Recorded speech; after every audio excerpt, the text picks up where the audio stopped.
27 साल के बाद में दिल्ली का वनवास खत्म हुआ है और भारतीय जनता पार्टी पूर्ण बहुमत की सरकार बनी है। हमारे बीच में मनीष मित्तल साहब हैं, जो कि प्रसिद्ध समाज सेवी हैं, Loni road timber market merchant के अध्यक्ष भी हैं, अग्रवाल सेवा संघ के अंदर संयोजक भी हैं। सर, क्या शुभकामना, क्या बधाई दिल्ली वालों मैं दिल्ली को इस परिवर्तन जो अब की बार परिवर्तन आया है, एक परिवर्तन आज से 12 वर्ष पूर्व आया था और अब ये 12 वर्ष बाद दोबारा परिवर्तन दिल्ली के अंदर में आया है। तो निश्चित तौर पे जब परिवर्तन आता है तो एक है ना उम्मीद लेके आता है कि दिल्ली का विकास होगा और उस परिवर्तन को लेकर के ही दिल्ली के विकास को लेकर के ही आज से 12 वर्ष पूर्व अरविंद केजरीवाल जी को मैंडेट मिला था और पूर्ण बहुमत मिला था।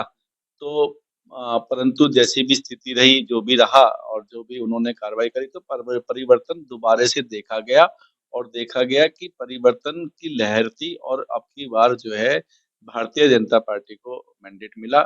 मैं सभी नवनिर्वाचित विधायक जितने भी दिल्ली के अंदर में हैं, उन सबको हार्दिक बधाई देता हूँ और उम्मीद करता हूँ और आशा करता हूँ कि वो जो है दिल्ली का चौतरफा विकास जी, जो जो रुका हुआ है और उसके अंदर में खाली एक स्थान पे नहीं, खाली मैं सड़क की बात नहीं करूँगा, जी, हमारी 3 मूलभूत सुविधा जी, 3 मूलभूत सुविधा। हाँ, 3 मूलभूत सुविधा।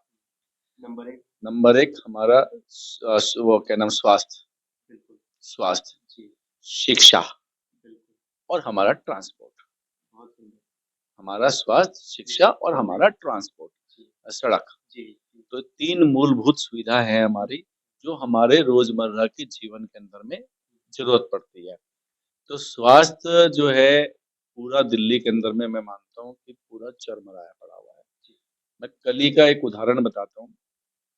मेरे यहाँ कार्यरत एक बच्ची है, उसको किडनी में कोई प्रॉब्लम आई और वो पिछले 1 महीना से अलग-अलग दिल्ली सरकार के हॉस्पिटलों में दिखा रही थी और उसका ये नौबत आई कि उसको किडनी रिमूव करानी है, तो जीटीबी वालों ने ये कह दिया कि हमारे पास में पिछले 5 वर्षों से मशीन ही नहीं है।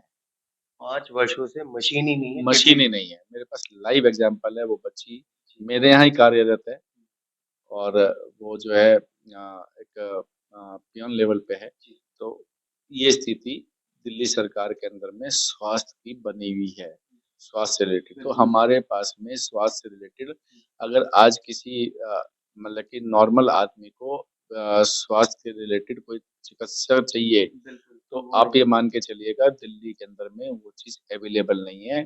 उसके लिए 3-3 5-5 साल का टाइम दिया जा रहा है। बिल्कुल ठीक कह रहे हैं। जीटीबी हॉस्पिटल का तो हम आँखों देखा हाल बताते हैं कि एक्स-रे मशीन खराब पड़ी है, एमआरआई मशीन खराब पड़ी है, ब्लड बैंक की बात करें तो ब्लड बैंक में है, तो वहाँ पे करप्शन है। तो ये ऐसी सारी ऐसी चरमराई स्थिति वहाँ पे है।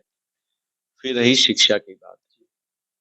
शिक्षा का स्तर इतना गिरा हुआ है पूरी दिल्ली के अंदर में, पूरी दिल्ली में जो पिछले 12 साल में क्रिएट हुआ। पूरी दिल्ली के अंदर में आज केवल मात्र 200 शिक्षक हैं, जो कि सरकारी उस पे हैं, बाकी सब कॉन्ट्रैक्ट बेसिस पे है। कोई भी शिक्षक परमानेंट नहीं है, तो कॉन्ट्रैक्ट बेसिस पे जो शिक्षक होंगे, वो कितना पढ़ाएँगे और कैसा पढ़ाएँगे, ये सबकी जानकारी में है। और जो उन्होंने बताया कि हमने विश्व स्तरीय स्कूल बना दिए हैं, तो एक भी स्कूल नया नहीं बना था। 65 स्कूल बल्कि बंद हुए थे दिल्ली सरकार के। आपको जानकारी होगी पहले 65 स्कूल बंद हुए थे और जितना भी जीर्णोद्धार के नाम पे केवल और केवल मात्र 1 या 2 कमरे के अंदर में पेंट कराया गया, उनका जीर्णोद्धार किया गया, उसकी वीडियो बनाई गई और जो है सर्कुलेट दिखाया गया कि हम मीडिया के माध्यम से हमने दिल्ली के तो एक ये स्वास्थ्य शिक्षा के विषय में बात हो गई। तीसरा विषय है सड़क, हमारा ट्रांसपोर्ट, डीटीसी। आपको जानकारी है डीटीसी नहीं चल रही है दिल्ली के अंदर में। सारी प्राइवेट बसें चल रही हैं, जो ऑरेंज बसें आप देखते हैं सब प्राइवेट है, ऑरेंज और नीली ये सब प्राइवेट ठेकेदारों की बसें हैं। सड़क पिछले 12 साल से जो यूपी में पहले कभी देखा करते थे कि जो सड़कों पे पैच लगा करते थे, अब तो वो हम दिल्ली में देख वो अब हम दिल्ली में देख रहे हैं। क्योंकि दिल्ली यूपी तो इतना बड़ा राज्य है ना? अब तो खैर पिछले जब से योगी जी आए हैं तो दिल्ली यूपी की कायाकल्प हो गया है और हर सड़क पे डांस होने लगी हैं। दिल्ली के अंदर में वो जो है जो सिंगापुर दिल्ली बन रही थी, वो बिल्कुल एकदम पैच लगने लगे हैं और सड़क पे इतने हादसे होने लगे हैं क्योंकि स्कूटर मोटरसाइकिल वाले गड्ढे हैं सड़कों पे और वो गिर जाते हैं और उनके कहीं न कहीं मेजर हादसे हमारे यहाँ ये हो तो 3 मूलभूत सुविधा जो नवनिर्वाचित सरकार आएगी, जो भी माननीय सीएम जी आएँगे, तो मैं उम्मीद रखता हूँ कि दिल्ली का भविष्य है ना, वो सुधारेंगे और लास्ट में हम कहेंगे पर्यावरण, जिसकी वजह से व्यापारी वर्ग बहुत ज़्यादा परेशान है। क्योंकि मैं एक व्यापारी हूँ, तो मैं व्यापारी के विषय में ज़रूर बोलूँगा कि व्यापारी वर्ग बहुत ज़्यादा परेशान है। वो क्यों? हम लोगों के यहाँ 365 दिन के अंदर में से 3 महीने हमारे यहाँ छुट्टी के निकल जाते हैं, जिसमें त्योहार आते हैं। अन्य-अन्य धर्मों के सभी क्योंकि दिल्ली जो है सभी धर्मों से लुप्त है। मतलब लुप्त नहीं सब सभी धर्म यहाँ पे हैं। सॉरी लुप्त मैंने वर्ड गलत बोल दिया। सभी धर्म यहाँ पे हैं, मौजूद हैं। तो दिल्ली के अंदर में सभी धर्मों के त्योहार होते हैं। तो ऐसे त्योहार आते हैं, फिर वीकली हॉलिडेज़ हैं। तो ऐसे मिला कर के तकरीबन 3 महीने हमारे यहाँ 365 दिन में से 90 दिन की तो छुट्टियाँ होती हैं, जो कि ऑफ़िशियल ऑलमोस्ट छुट्टियाँ हो जाती हैं। और एक नया त्योहार दिल्ली के अंदर में मनने लगा है, वो है पॉल्यूशन। पॉल्यूशन भी एक त्योहार तो पॉल्यूशन भी हमने त्योहार ही मान लिया क्योंकि पॉल्यूशन में जब काम बंद हो जाते हैं तो व्यापार कहाँ से चलेगा? एनजीटी आ जाती है। एनजीटी आ जाती है, ग्रैप लग जाते हैं तो कंस्ट्रक्शन बंद, ये बंद, वो फलाना। तो ये जो है हमारे लिए एक त्योहार हो गया, तो 3 महीने इसमें निकल जाते हैं। तो अब हमारे को अपने बच्चों को पालने के लिए मात्र 6 महीने मिलते हैं। तो मैं नवनिर्वाचित सरकार से ये भी उम्मीद रखता हूँ कि पर्यावरण पे भी काम होगा और दिल्ली को पॉल्यूशन मुक्त किया जाएगा, ऐसी मैं उम्मीद रखता हूँ कि ये जो सरकार है, अब जो आई है, इतना उन लोगों ने क्योंकि देखो मैं फ्रीबीज़ का बिल्कुल भी हितैषी नहीं हूँ कि फ्रीबीज़ होना चाहिए, है ना? आप जो है मैं कहीं न कहीं किसी न किसी साधन से बहुत कोशिश करता हूँ कि बच्चों को नौकरी मिल जाए, है ना? अब कुछ बच्चे ऐसे हैं जो नौकरी ही नहीं करना चाहते हैं, ऐसा भी आज की डेट में देखने को मिल रहा है। परंतु फ्रीबीज़ के मैं फ़ेवर में नहीं हूँ। काम करो, पैसा कमाओ और खर्च करो। दिल्ली जो है ना, इतनी बुरी हालात में पिछले 12 साल से थी कि उसको परिवर्तन की बहुत सख्त ज़रूरत थी और आज परिवर्तन हुआ है, तो मैं मानता हूँ अगर सरकार अच्छा चले और सही तरीके से चले तो दिल्ली जो है एक सिंगापुर तो मैं कहूँगा नहीं, पर लेकिन हमारे देश की राजधानी है। हमारे देश की राजधानी है, तो विश्व स्तरीय दिल्ली हमारी होनी चाहिए। मनीष जी 48 विधानसभाओं के विधायक जीते हैं, 22 हारे हैं, तो 22 में काम कैसे होगा? 22 के अंदर तो हमारे विधायक है ही नहीं। देखिए, आरोप और प्रत्यारोप की ज़रूरत नहीं है। मैं अपना दिल बड़ा रखिए, है ना? जिगर बड़ा रखिए और जो भी कोई दिल्ली के अंदर में विधायक है, चाहे वो भारतीय जनता पार्टी का है, चाहे आम आदमी पार्टी का है, चाहे कांग्रेस का कांग्रेस तो ज़ीरो आई है खैर, है ना? चाहे कोई भी है, अपना दिल बड़ा रख कर के जो भी सीएम आएँगे, वो सबको ये देखना है कि मेरे को विधानसभा नहीं देखनी है, मेरे को पूरी दिल्ली का चौतरफा विकास तभी होगा, जब 70 की 70 विधानसभा पे काम होगा। बाबरपुर में काम कैसे होगा? बाबरपुर में विधायक हमारा नहीं, हम हार गए। देखिए गोपाल राय जी तीसरी बार विधायक बने हैं और मैं मानता हूँ कि परिवर्तन को देख बनाए हैं या भाजपा वालों ने बनवाए? ये राजनीति है, इसके विषय में तो देखो मैं व्यापारी वर्ग से आता हूँ और समाज से आता हूँ। जो भी हुआ है वो अपना मतलब कि विचार जो है राजनीति अपने आप करेगी कि किस वजह से हारे हैं, क्यों हारे हैं, क्या कारण रहा, है ना? उसका जो विरोध सबसे बड़ा कारण सामने आ रहा है। वो और अपने ही लोगों ने किया। वो इसके विषय में ना राजनीति चर्चा करेगी और पर लेकिन मैं जो बात कहना चाह रहा था आपको कि गोपाल राय जी तीसरी बार विधायक बन के बन के आ रहे हैं और उनको ये परिवर्तन देख करके समझ में आया होगा क्योंकि वो कैबिनेट में रहे हमेशा और जब दिल्ली का मुख्यमंत्री परिवर्तन के अंदर में दिल्ली का मुख्यमंत्री को हरा दिया गया, उप मुख्यमंत्री को हरा दिया गया, सौरभ भारद्वाज जी जैसे हरा गए, नामचीन व्यक्तियों को हरा दिया गया। तो इनकी कैसे सीट बची वो क्या आप जैसा कह रहे हैं कि विरोध था भाजपा प्रत्याशी का जो भी था व्हाटएवर भी मैं उसको नहीं कहना दोहराना और कहना चाहता हूँ क्योंकि मुँह से निकले शब्द पराये हो जाते हैं तो हो सकता है कोई व्यक्ति मेरे पे इस बात पे हँसे, मैं उस विषय में कुछ भी नहीं बोलना चाहूँगा, है ना?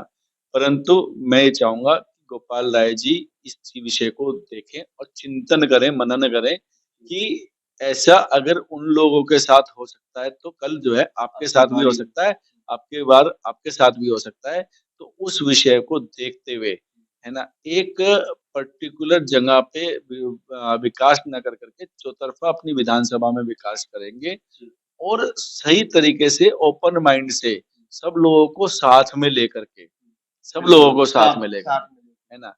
व्यापारी वर्ग को साथ में लेकर के, आरडब्ल्यू को साथ में लेकर के, समाज को साथ में लेकर के, आप सबको साथ लेकर के, है ना? अगर आप चलेंगे तो निश्चित तौर पे आपको कभी इस चीज़ की परेशानी नहीं आएगी और बड़ा दिल रख कर के भारतीय जनता पार्टी की सरकार आ रही है।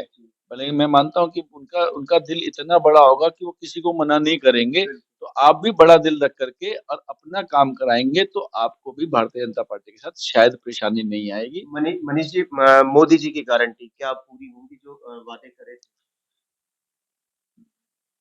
मोदी जी की गारंटी आज तक देश में जितनी उन्होंने दी हैं, कोई एक गारंटी मुझे ये बता दीजिए पूर्ण नहीं हुई है। महिलाएं संशय में है कि 2500 रुपए मिलेंगे या नहीं मिलेंगे?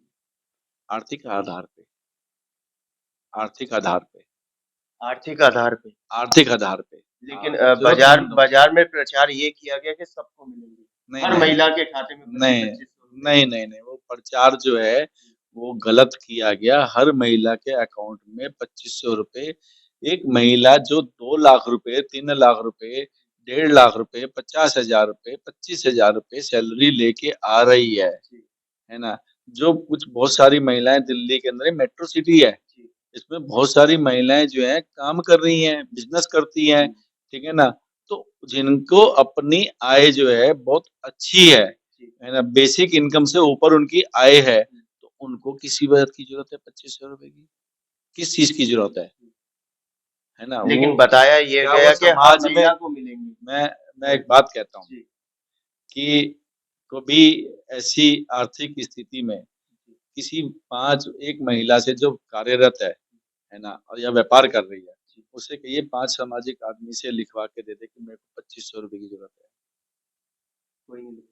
फिर मतलब कि वो वहाँ फ्री में मिल रहे हैं 2500 रुपए। ये जो फ्री की हमारी मानसिकता है ना, ये खत्म होनी चाहिए। इस तो फ्री एक तो इसका मतलब बिजली पानी भी फ्री खत्म। नहीं वो जो 200 यूनिट दे रहे हैं, वो 200 यूनिट जो है निश्चित तौर पे आर्थिक आधार वालों के लिए ही होगी, है ना? मेरे लिए तो होगी नहीं। हाँ, पर लेकिन जो इन्होंने पिछले 12 साल के अंदर में कमर्शियल पे आतंकवाद मचाया, मैं उसे आतंकवाद कहता हूँ। कमर्शियल बिल्डिंग्स के ऊपर में कमर्शियल मीटर्स पे जो इन्होंने आतंकवाद मचाया और 12 साल पहले जो बिल था उसका 4 गुना बिल कर दिया। कोरोना काल भी नहीं बख्शा। कोरोना काल भी नहीं बख्शा है ना? तो उसको निश्चित तौर पे भारतीय जनता पार्टी को देखना चाहिए कि वापस क्योंकि व्यापार नहीं होगा, दिल्ली के अंदर में तो विकास नहीं होगा। व्यापार जो है, व्यापार से ही रेवेन्यू कलेक्ट होता है और उसी से विकास होता है। ये बात ध्यान रखना चाहिए। कभी भी जितनी भी गवर्नमेंट आती है व्यापारियों का ध्यान नहीं देती हैं। वो व्यापारियों को एक नेग्लिजेंसी से देखती हैं। पर लेकिन ये बात ध्यान रखिएगा देश को और स्टेट को और क्षेत्र को व्यापार चलाता है। क्योंकि व्यापार से जो जनरेट होता है टैक्स रेवेन्यू होता है, वो व्यापारी जो टैक्स देता है, वो किसी भी माध्यम से देता है। जो इनकम टैक्स दे रहा है, जीएसटी दे रहा है, ठीक है ना? उसके बाद में अपना वहाँ पे दुकान का कमर्शियल टैक्स दे रहा है, कन्वर्जन चार्ज दे रहा है। दुनिया भर के टैक्सेस एक आदमी दुकानदार, है ना? अपनी अपनी प्रॉपर्टी होने के बाद में किराए पे रहता है एक तरह से मान के चलिए। इतने रूप के टैक्स भरता है वो, है ना? उस टैक्स के रेवेन्यू से पूरा देश और पूरी स्टेट चलती है। मनीष जी, चलते-चलते क्योंकि समय का अभाव है, बाबरपुर विधानसभा, रोहतास नगर विधानसभा और सीलमपुर विधानसभा, मेन बाबरपुर विधानसभा की बात कर लेते हैं, ट्रेन नंबर 52 जाल हट के सड़क बननी चाहिए या नहीं? निश्चित तौर पे हमारे पूर्व विधायक श्री नरेश गौड़ जी ने इस पे जो है सड़क का निर्माण का टेंडर कराया था। वो उन्होंने पास करा लिया था। उसके बाद में एनजीटी की वजह से कुछ उसमें परेशानी आई थी पर लेकिन इसको कोर्ट में ना जा करके और कोर्ट का रास्ता ना देख करके इन्होंने जो है जब आम आदमी पार्टी की आई तो उन्होंने उसपे जाल लगा दिया। तो जाल क्योंकि लगा खुलेआम पैसे की जो बर्बादी कोई जो कि मैं मानता हूँ पैसे की बर्बादी है क्योंकि जितनी अब क्या हो गया डबल गंदगी हो गई। जितनी नीचे नाले पे गंदगी है उसके उतनी ऊपर जाल के ऊपर। जाल के ऊपर गंदगी हो क्योंकि लोग कूड़ा और करकट वो जाल के ऊपर फेंक जाते हैं तो डबल गंदगी हो गई है। अब जो है वो डबल हो गया है। एक गंदगी छुपाने के लिए 2 गंदगी बना दी गई है। तो ये जो है क्या नाम रोड जो है निश्चित तौर पे जब अन्य जगहों पे मास्टर प्लान रोड बन सकती है, नाले के ऊपर रोड गीता कॉलोनी उदाहरण है। गीता कॉलोनी उदाहरण है। तो ये क्यों नहीं? ये क्यों नहीं? क्यों कोर्ट में जाकर के आपने इसकी याचिका नहीं दाखिल करी? आपको कोर्ट में इसकी याचिका दाखिल करनी चाहिए थी। एनजीटी के विषय में जाना चाहिए था कि जी जो ये ट्रेन नंबर 52 है, ये छपना चाहिए, आप इसको क्यों रोक रहे हैं? अब दिल्ली में भाजपा की सरकार बनी है, क्या ट्रेन नंबर 52 पे रोड बनेगा? ये तो देखिए राजनीति तय करेगी और सामाजिक तौर पे तो हम यही कहते हैं कि इसको बनना चाहिए और इसके ऊपर में रोड बनना चाहिए ताकि जो है आसपास के क्षेत्रवासी जो है उसका आनंद ले सकें, उनको उनका जीवन सुखमय हो सके, उनका तिल करके मर रहे हैं प्रदूषण ऑब्वियसली गैस की वजह गैस से उनके फ्रिज ऐसी हर महीने खराब। फ्रिज जैसी नहीं फेफड़े फेफड़े लीवर फ्रिज ऐसी तो आप दोबारा खरीद सकते हैं, फेफड़े कहाँ से खरीद के लाएंगे? बच्चे जो हो रहे हैं वो कहीं ना कहीं हाँ डिसमेंटल हो रहे हैं। तो इसीलिए 52 नंबर ट्रेन को बनना बहुत ज़रूरी है, उस पे रोड बननी बहुत ज़रूरी है। उसकी सुविधा करिए ना, उसको क्लीन करने के लिए बहुत बहुत सारे आजकल तो टेक्निकल बहुत सारी चीज़ें आ गई हैं, मशीनें आ गई हैं, है ना? तो उससे करिए ना साफ उसको। लेकिन इस तरीके से ये जो वाहियात चीज़ें करी गई जाल बना करके, वो जो है निश्चित तौर पे बहुत गलत किया गया और मैं क्योंकि अगर ट्रेन नंबर 52 पे रोड का निर्माण नहीं होता तो कहीं ना कहीं आने वाले समय में 2027 खतरे के निशान पे होगा भाजपा के लिए। नहीं, ये जो है ना क्या नाम देखिए विधायक आम आदमी पार्टी का है। पार्षद तो हमारे हैं, पार्षद सांसद हमारे हैं, पार्षद हमारे एलजी हैं, हमारे लेकिन क्योंकि दिल्ली विधानसभा के अंदर में आएगा, ये जो है ना पीडब्ल्यूडी के अंडर में आएगा काम। ये फ्लड का जो काम आएगा, ये दिल्ली सरकार का आएगा। तो इसके अंदर में माननीय विधायक जी, है ना, वो अपनी आगे वो लगाएंगे याचिका मतलब याचिका लगाएंगे या जो भी लगाएंगे, प्रस्ताव रखेंगे, तो वो तब जाकर के पास होएगा। तो गोपाल राय जी इस पे विषय पे चिंतन तो करें। इस पे सांसद जी और पार्षद जी अगर अथक प्रयास कर ले तो शायद काम जल्दी हो जाए। 100% होगा, 100% होगा। इसके लिए उनको अथक प्रयास करना पड़ेगा और ये जो है पूरी विधानसभा अगर गोपाल राय जी चाहेंगे तो चौतरफा विकास पूरी विधानसभा में होगा और दिल्ली के अंदर में अभी परिवर्तन आ चुका है और मैं कुछ फेसबुक और रील्स के माध्यम से देख रहा था कि विधायकों के अंदर में जोश है, गर्म जोश है और वो जगह-जगह घूम रहे हैं। अभी कल भी जो है पूरी हालाँकि अगले 1 महीने का प्लान माँग लिया गया है ना? अभी तक सीएम घोषित नहीं हुआ है, तो 1 महीने का प्लान माँग लिया गया है। ऐसी रचना चल रही है और मैं मानता हूँ कि जो मोदी जी की गारंटी मिली है, तो 3 साल के अंदर में आपको यमुना फ्रंट भी मिलेगा। सीएम को ये पार्टी तय करेगी। हम इस विषय में कुछ नहीं बोल सकते क्योंकि मैं तो एक अदना सा है ना सिपाही हूँ, कार्यकर्ता हूँ, सामाजिक कार्यकर्ता हूँ। तो ये राजनीति का विषय है, सीएम कौन होगा, जो भी आए, सीएम आए, मैं केवल और केवल ये कहूँगा कि अच्छी सोच के साथ आए और अच्छी विचारधारा के साथ आए और एक बड़ी सोच के साथ आए। वो कोई भी किसी भी तरीके का भेदभाव ना रखे, 70 की 70 विधानसभा पे काम करने का विचार रखे। ऐसे अगर विचार रखेगा तो दिल्ली जो है, फिर वो जो दिल्ली है जो हम सिंगापुर मानते थे, तो शायद सिंगापुर कांग्रेस वाली दिल्ली, कांग्रेस से भी अच्छी दिल्ली, कांग्रेस से भी अच्छी, कांग्रेस से भी अच्छी दिल्ली जो शीला दीक्षित जी ने जो विकास किया था दिल्ली के अंदर में, तो उसमें हम विहीन रह गए थे। नॉर्थ ईस्ट दिल्ली में विकास नहीं हुआ था। तो अब की बार कोई भी 70 की 70 विधानसभा पे काम होगा, ऐसी विचारधारा का हमारा मुख्यमंत्री आएगा, ऐसी मैं